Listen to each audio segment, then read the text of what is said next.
So hi guys, welcome to the video. तो आज का हमारा वीडियो काफ़ी ज़्यादा इंपॉर्टेंट और इन्फॉर्मेटिव होने वाला है, बिकॉज आज हम डिस्कस करेंगे कि जब राइट नाउ हमारे मार्केट्स अपने all time high around trade कर रहे हैं, ऐसे में अगर आज हम डिसाइड करते हैं एक नया फ्रेश पोर्टफोलियो बनाने का 1 लाख रुपीज़, तो उस पोर्टफोलियो को हम किस तरह डिज़ाइन करें अपनी रिस्क एपिटाइट के अकॉर्डिंग कि उसके रिस्क को हम मिनिमाइज कर सकें, उसके जो पोटेंशियल रिटर्न्स है उसको हम मैक्सिमाइज कर सकें। एंड ऑल्सो मैं आपको ये भी बताऊंगा कि कैसे हम स्क्रीनर की मदद से काफ़ी कम टाइम में अपने इसी पोर्टफोलियो के लिए potential multi bagger stocks identify कर सकते हैं, जो कि इस पॉइंट ऑफ टाइम पे काफी अच्छी वैल्यूएशन पे ट्रेड कर रहे हो। And at the end of this video मैं आपको अपना भी एक 1 लाख रुपीज का पोर्टफोलियो शेयर करूंगा, जो कि मैंने आज से लगभग 6 महीने पहले खुद डिजाइन किया था। सो वीडियो को स्टार्ट करने से पहले मैं आपको रिक्वेस्ट करूंगा कि प्लीज अपना 10 सेकंड देके वीडियो को लाइक कर दीजिए और चैनल को सब्सक्राइब कर दीजिए और प्लीज बेल आइकन को भी क्लिक कर दीजिएगा, बिकॉज ये चीज इस वीडियो को ज्यादा से ज्यादा लोगों तक पहुंचने में हेल्प करेगी। सो अब अगर अपने पोर्टफोलियो की डिजाइन के बारे में बात करें, तो इसमें हमारा सबसे पहला और सबसे क्रूशियल स्टेप तो यही आता है कि सबसे पहले हम मार्केट की करंट कंडीशन को एनालाइज करें और ये आइडेंटिफाई करने की कोशिश करें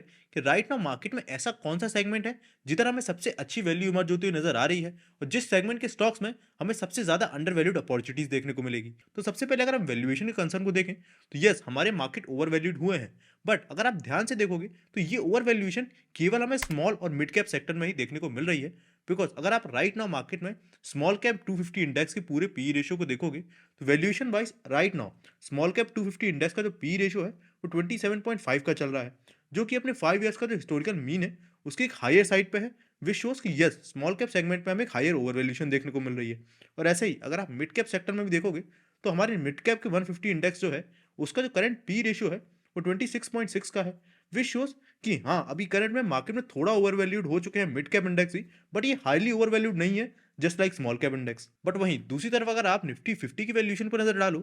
तो वी कैन सी कि करंट निफ्टी 50 का जो पी रेशियो है वो 23.1 के अराउंड चल रहा है, जो कि ये शो करता है कि अगर आप हिस्टोरिकल बेसिस पे इसको चेक करोगे, तो निफ्टी 50 करंट में अंडर वैल्यूड तो नहीं है, बट स्टिल एक फेयरली वैल्यूड मार्क पे है, विच शोज कि निफ्टी 50 कंपनीज में अभी भी ग्रोथ की काफी अच्छी पॉसिबिलिटी है। अब यहाँ पर एक बात ध्यान रखिए कि जैसे कि हम निफ्टी स्मॉल कैप और मिड कैप के केस में एक ओवर वैल्यूएशन देख रहे हैं, इसका मतलब ये बिल्कुल भी नहीं है कि इन सारी सेक्टर्स की जो पूरी सारी स्मॉल कैप और मिड कैप कंपनीज हैं ये ओवर वैल्यूड हो चुकी है। इसका सिंपल सा मतलब ये है कि राइट नाउ अगर आप निफ्टी की स्मॉल कैप और मिड कैप कंपनीज में इन्वेस्ट करते हो, तो आपको उनकी वैल्यूएशन पे खास ध्यान रखना पड़ेगा और इंडिविजुअल लेवल पे ये चेक करना पड़ेगा कि वो वैल्यूएशन वाइज आपको एक चीपर वैल्यूएशन पे अवेलेबल है या नहीं। अब वहीं दूसरी तरफ अगर हम इंडियन मार्केट से फर्दर रैली के पॉइंट को जानने की कोशिश करें, तो इसके पीछे के दो मेन आर्ग्यूमेंट्स दिए जा रहे हैं। पहला, हमारे इंडिया में आने वाले टाइम में इलेक्शंस, और सेकेंडली जो रिसेंटली हमारे फेड ने अनाउंस किया था कि आने वाले 2024 में हमें अराउंड 3 रेट कट्स देखने को मिल सकते हैं, एंड इसी सब के चलते हमें इंडियन मार्केट्स में एक अच्छा खासा बुल रन देखने को मिल सकता है।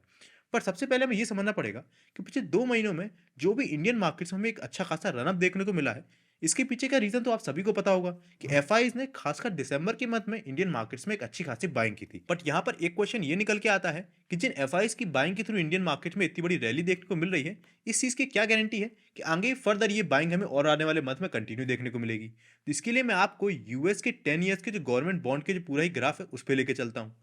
तो इस पे आपको दिखेगा, तो यूएस में जो करंट बॉन्ड यील्ड्स है ये अराउंड 3.8 3.9% के अराउंड चल रही है। अब जैसा कि हमने देखा कि अक्टूबर के मंथ में यही जो बॉन्ड यील्ड थी वो 5% के अराउंड थी, जो कि पिछले 2 महीने में काफी बड़े लेवल पे गिर के आज 3.9% के अराउंड हो गई है। अब सबसे पहले आप में से जितने लोगों को ये नहीं पता कि यूएस के 10 ईयर्स गवर्नमेंट बॉन्ड्स क्या है और उनका किस तरह इंपैक्ट होता है हमारी स्टॉक मार्केट पे, तो लेट मी टेल यू कि यूएस की गवर्नमेंट यूएस में हर साल फ्रेश इन्वेस्टमेंट को लाने के लिए कुछ नए गवर्नमेंट बॉन्ड्स इशू करती है, जिनको कि हम लोग ट्रेजरी बिल्स भी बोलते हैं, जिनका ड्यूरेशन मेनली 10 ईयर्स होता है। इन गवर्नमेंट बॉन्ड्स पे यूएस एक प्रॉमिस करता है कि वो एक पर्टिकुलर अमाउंट ऑफ इंटरेस्ट उन इन्वेस्टर्स को पे करेगा जो कि इन बॉन्ड्स में इन्वेस्ट करेंगे। और जैसा कि हमने देखा कि अक्टूबर के मंथ में इस पूरे ही बॉन्ड पे जो इंटरेस्ट पे किया जा रहा था वो 5% के अराउंड था। यानी अगर कोई 1000 रुपीज का एक बॉन्ड खरीदता है, तो उसको per annum $50 as a interest मिलेगा। अब बिकॉज यूएस इकोनॉमी वर्ल्ड की one of the most stable economies में से एक मानी जाती है, हर साल यूएस जितने भी इन ट्रेजरी बिल्स यानी बॉन्ड्स को इशू करता है, उनमें बड़े बड़े bank, foreign institute, pension funds, countries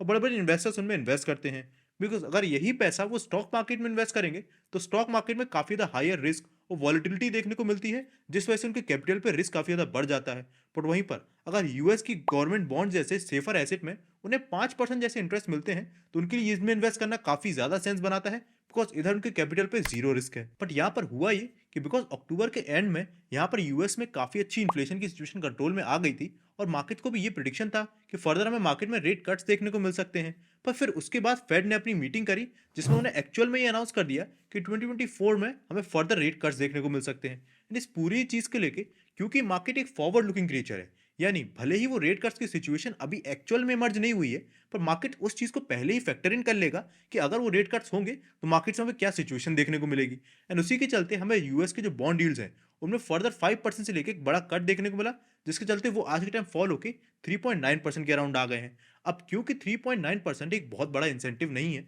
तो लोगों ने और बड़े बड़े इन्वेस्टर्स हैं अपना पैसा बॉन्ड से निकाल के अब वापस से स्टॉक मार्केट में डालना शुरू कर दिया है। And because overall global markets में इंडिया एक काफ़ी अच्छी इमर्जिंग इकोनॉमीज की तरफ वर्क कर रहा है, इसी वजह से इंडिया में सारा हमें फॉरेन इन्फ्लो देखने को मिल रहा है। एंड मेरे अकॉर्डिंग ये जो पूरा ही फॉरेन इन्फ्लो है ये वो और भी कंटिन्यू देखने को मिल सकता है, बिकॉज आने वाले टाइम में जब एक्चुअल रेट कट्स होंगे तो ये जो बॉन्ड यील्ड अभी 3.9% के राउंड चल रही है इसमें हमें और ही ज़्यादा फॉल देखने को मिलेगा। And according to my calculation Nifty में मैं करंटली अगले आने वाले 5 से 6 मंथ में 23 से लेकर 24,000 तक के मार्क को टच करते हुए निफ्टी देखने को मिल सकता है। सो अब मार्केट्स को समझने के बाद हमारा सेकंड इंपॉर्टेंट स्टेप आता है कि एज एन इन्वेस्टर हम अपनी रिस्क एपिटाइट को समझें और उसी रिस्क एपिटाइट के अकॉर्डिंग हम अपने फर्दर पोर्टफोलियो को डिजाइन करेंगे। तो इस चीज़ को समझाने के लिए अगर मैं आपको अपना एग्जाम्पल दूँ तो मेरी एज आज 26 ईयर्स ओल्ड है और मेरा जो इन्वेस्टमेंट होराइजन भी है वो 20 से 25 साल से भी ज़्यादा लंबा है। और ऐसा आने वाले 7 से 8 सालों में मुझे कोई भी बहुत बड़ी इन्वेस्टमेंट लाइक घर वगैरह परचेज नहीं करना है। तो इस केस में मुझे ये समझ में आता है कि मैं एक अग्रेसिव काइंड ऑफ इन्वेस्टर हूँ और मैं थोड़ा ज़्यादा रिस्क ले सकता हूँ एक ऑर्डिनरी इन्वेस्टर से।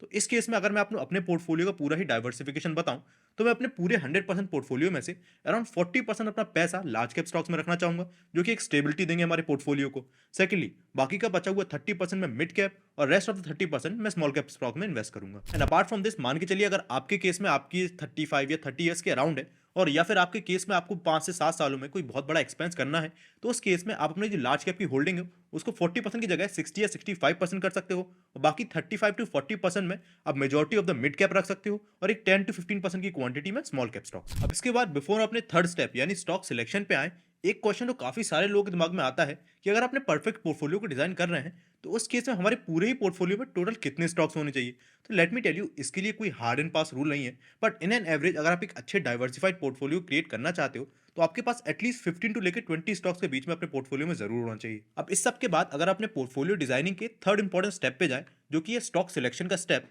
ऐसे में आज के टाइम में आपको बता दूं, भले ही इंडियन मार्केट्स में मोर देन 5,000 कंपनीज लिस्टेड है, बट मैं आज आपको टिकर टेप के स्टॉक स्क्रीनर का यूज करना बताऊंगा और जिसकी मदद से आप बड़े ही आसानी से विद इन फ्यू मिनट्स हर एक सेगमेंट यानी large cap, mid cap and small cap segment में ऐसी टॉप कंपनीज को आइडेंटिफाई कर पाओगे जिनमें आप फर्दर अपनी रिसर्च करके उनमें इन्वेस्ट कर सको। तो इस केस में अब मैं आपको टिकर टेप के स्टॉक स्क्रीनर का यूज करके कैसे हम लार्ज कैप सेगमेंट में टॉप अपॉर्चुनिटीज को फाइंड आउट कर सकते हैं उसको दिखाता हूं, जिसमें आप खुद देखोगे कैसे इतने सारे लार्ज कैप स्टॉक्स में अपने आप विद इन फ्यू मिनट्स के अंदर आपको ऐसी टॉप कंपनीज मिल जाएंगी जिनमें आप फर्दर अपनी रिसर्च को कंटिन्यू रख सकते हो। तो इस केस में अगर आप स्क्रीनर पर जाओगे तो सबसे पहला क्राइटेरिया जो आपको सिलेक्ट करना है स्टॉक यूनिवर्स में वो होगा निफ्टी 500 का, जो कि आपको इस पूरे मार्केट में प्रेजेंट टॉप 500 कंपनीज की एक लिस्ट दे देगा। अब ऐसे में अगर सेकंड सेगमेंट की हम बात करें, सेकंडली आपको जाना है मार्केट कैप वाले पूरे स्क्रीनर पे और इस पे आपको लार्ज कैप स्टॉक क्योंकि हम फाइंड आउट कर रहे हैं तो लार्ज कैप के सेगमेंट को क्लिक कर देना है। इसको क्लिक करने के बाद आप खुद देखोगे कि 500 स्टॉक की लिस्ट में अपने आप टॉप 100 स्टॉक लिस्ट निकल के आ जाएंगे और बाकी के जो 400 स्टॉक है जो कि लार्ज कैप की कैटेगरी में नहीं आते हैं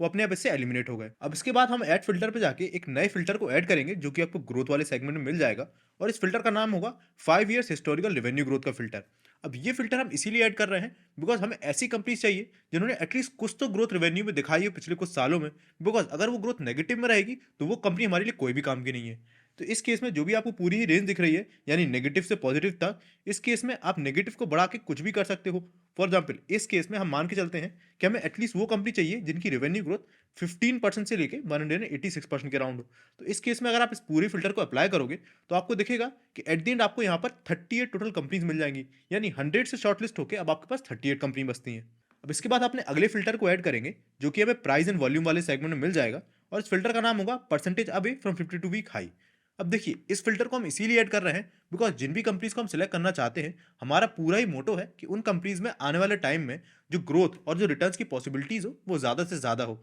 अब ऐसे में एक कंपनी जो अपने 52 वीक हाई को ऑलरेडी टच कर चुकी है, उधर से काफ़ी अच्छा करेक्शन दिखा चुकी है, तो आगे आने वाले टाइम में अगर वो फिर से रनअप देती है तो इसके चांसेस काफ़ी ज़्यादा हो जाते हैं कि उस रनअप में वो अपने पहले वाले 52 वीक मार्क को टच करे। अब देखिए इस चीज़ की भले ही कोई गारंटी नहीं है, बट हिस्टोरिकली ऐसा देखा गया है कि अगर वो कंपनी फिर से अच्छा परफॉर्मेंस देती है तो एटलीस्ट वो अपने 52 वीक वाले मार्क को हमेशा टच करती है। अब इसके बाद फिर से हम एक फिल्टर को ऐड करेंगे जो कि हमें अगेन प्राइस एंड वॉल्यूम वाले सेगमेंट में मिलेगा और इस फिल्टर का नाम होगा percentage away from 52 week low. अब देखिए, इस फ़िल्टर को हम इसीलिए ऐड कर रहे हैं क्योंकि हम भले ही ये चाहते हैं कि अपने स्टॉक्स में मैक्सिमम रिटर्न्स मिल पाएँ, बट एक्चुअली में हम ये भी चाहते हैं कि इसके साथ-साथ जिन स्टॉक्स को हम सिलेक्ट करें, वो वैल्यूएशन वाइज़ हमें चीपेस्ट एवर वैल्यूएशन पे मिल पाएँ। अब 52 वीक लो का फ़िल्टर हमें ये बता देगा कि ये कंपनी अपने ऑल टाइम यानी 52 वीक लो का जो मार्क है, उससे कितना करीब है। अब जो कंपनी अपने 52 वीक मार्क के जितना करीब होगी, उसके चांसेस उतने ज़्यादा होंगे कि वो वैल्यूएशन वाइज़ काफ़ी अच्छी वैल्यूएशन पे हमें मिल रही है, और बिकॉज़ वो 52 वीक लो पे एक सपोर्ट बना चुकी होगी, तो इसके चांसेस भी हमें पता चल जाएँगे कि आने वाले टाइम में अगर वो कंपनी का स्टॉक फर्दर फॉल भी होता है,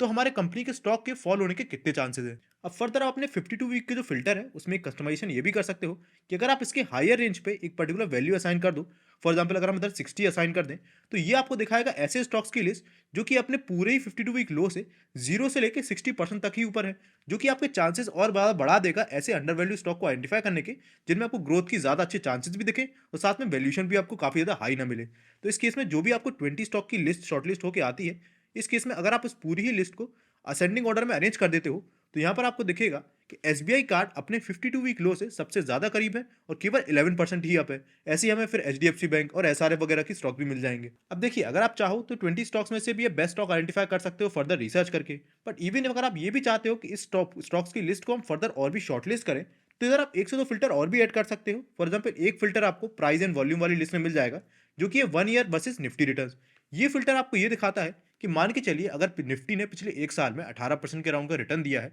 और आपके पूरे स्टॉक ने भी 18% के अराउंड का ही रिटर्न दिया है, तो इस फिल्टर को लगाने के बाद आपके उस पर्टिकुलर स्टॉक का जो रिटर्न है वो जीरो आएगा, बिकॉज उसने बराबर ही रिटर्न दिए अपने पूरे निफ्टी के। तो इस चीज़ के लिए अगर आप चाहो तो इस फिल्टर को ऐड करके इसमें कोई एक रेंज सेट कर सकते हो। फॉर एग्जाम्पल, अगर आप इधर ये सेट कर दो कि परसेंटेज अवे टू निफ्टी 50 में मुझे चाहिए कि मेरा जो स्टॉक है उसने निफ्टी से भी ज़्यादा 20% एक्स्ट्रा रिटर्न दी हो, तो इस फिल्टर को लगाने के बाद फर्दर आपके पास 17 स्टॉक्स बचेंगे। अब सेम इसी तरह अगर आप चाहो तो स्मॉल कैप और मिड कैप स्टॉक्स को भी इन्हीं स्क्रीनर की मदद से आइडेंटिफाई कर सकते हो, जहां पर आपको इन्हीं फिल्टर में थोड़े बहुत ही चेंजेस करने की जरूरत पड़ेगी। अब देखिए, इधर आपको दो चीज़ों का खास ध्यान रखने की जरूरत है। पहला, जो भी आपको इस शॉर्टलिस्ट होकर स्टॉक्स मिलते हैं, इसका मतलब जरूरी नहीं है कि आप डायरेक्टली जाके इसमें इन्वेस्ट कर दो। ये काफ़ी ज़्यादा इंपॉर्टेंट है कि आप इन स्टॉक्स को फर्दर अपनी रिसर्च करो और फिर ही उसमें से एक परफेक्ट स्टॉक अपने लिए आइडेंटिफाई करो। और सेकेंडली, अगर आप कुछ स्टॉक्स इनमें से आइडेंटिफाई कर भी लेते हो, फिर भी ये ज़रूरी है कि जितना भी आपको उसमें टोटल कैपिटल इन्फ्यूज़ करना है, फॉर एग्जाम्पल एक स्टॉक में आपको 10,000 रुपये इन्वेस्ट करने हैं, तो उस 10,000 रुपये को आप एटलीस्ट 4 पार्ट्स में डिवाइड करो और फिर ढाई ढाई हज़ार रुपये करके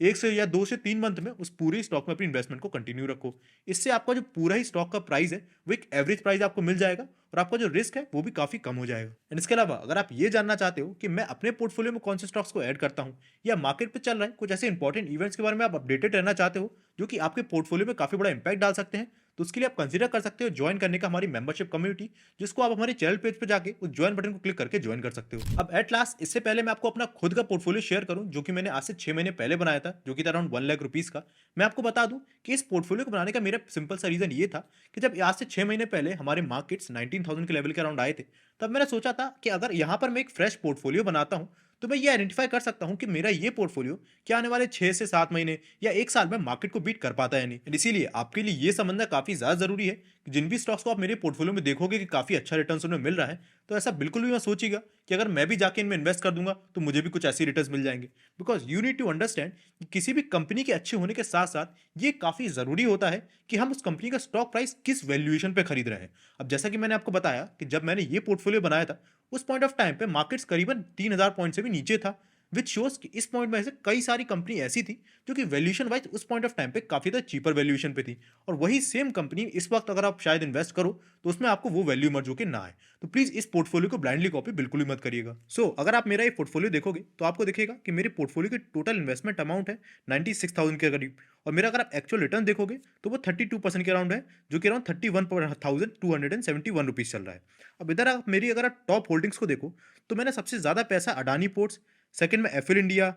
टाटा पावर, टल्ला प्लेटफॉर्म, इन कंपनीज में इन्वेस्ट किया है। और अगर आप मेरी प्रीवियस वीडियो भी देखते हो तो इन सारी कंपनीज को मैंने लास्ट में कवर भी किया था जब मैं अपनी होल्डिंग्स इनमें बढ़ा रहा था। इसके अलावा और भी जो कंपनीज हैं, फॉर एग्जांपल एशियन पेंट्स हुई, बजाज फाइनेंस हुई, इनमें ही मैंने अच्छा खासा इन्वेस्ट किया है अपने पोर्टफोलियो के परसेंटेज के अकॉर्डिंग, पर इनमें मुझे इतना बड़ा रिटर्न नहीं मिला जो कि मुझे अडानी पोर्ट्स वगैरह ऐसी कंपनी से मिला। अब अगर आप मेरे पोर्टफोलियो की पूरी एलोकेशन को देखोगे तो यू विल सी कि एलोकेशन वाइज अगर आप टोटल निकालोगे तो टाटा पावर का मिला के, Hindustan Unilever, Bajaj finance, Asian paints और अडानी पोर्ट्स वगैरह के मिला के मेरा टोटल लार्ज कैप में जो होल्डिंग है वो अराउंड 40% के अराउंड निकल के आती है। और बाकी की जो कंपनीज है वो मिड कैप और स्मॉल कैप कंपनीज है। तो इस पोर्टफोलियो को देखने के बाद क्या आपके पोर्टफोलियो में भी इनमें से कोई सारे स्टॉक हैं, तो आप कमेंट बॉक्स में स्टॉक का नाम जरूर बताइए। और अगर आप ये जानना चाहते हो कि इस पॉइंट ऑफ टाइम पे मार्केट में ऐसे कौन से सेक्टर्स हैं या ऐसे कौन से स्टॉक्स हैं जिनमें को बेस्ट वैल्यू इमर्ज होकर निकल के आ रही है और जो कि फ्यूचर में आपको पोटेंशियल मल्टी बैगर रिटर्न दे सकते हैं, तो उसके लिए आप स्क्रीन पे दी हुई वीडियो को क्लिक कर सकते हो। सो वीडियो को एंड तक देखने के लिए थैंक यू। हम मिलेंगे अपने नेक्स्ट वीडियो में, तब तक के लिए बाय बाय।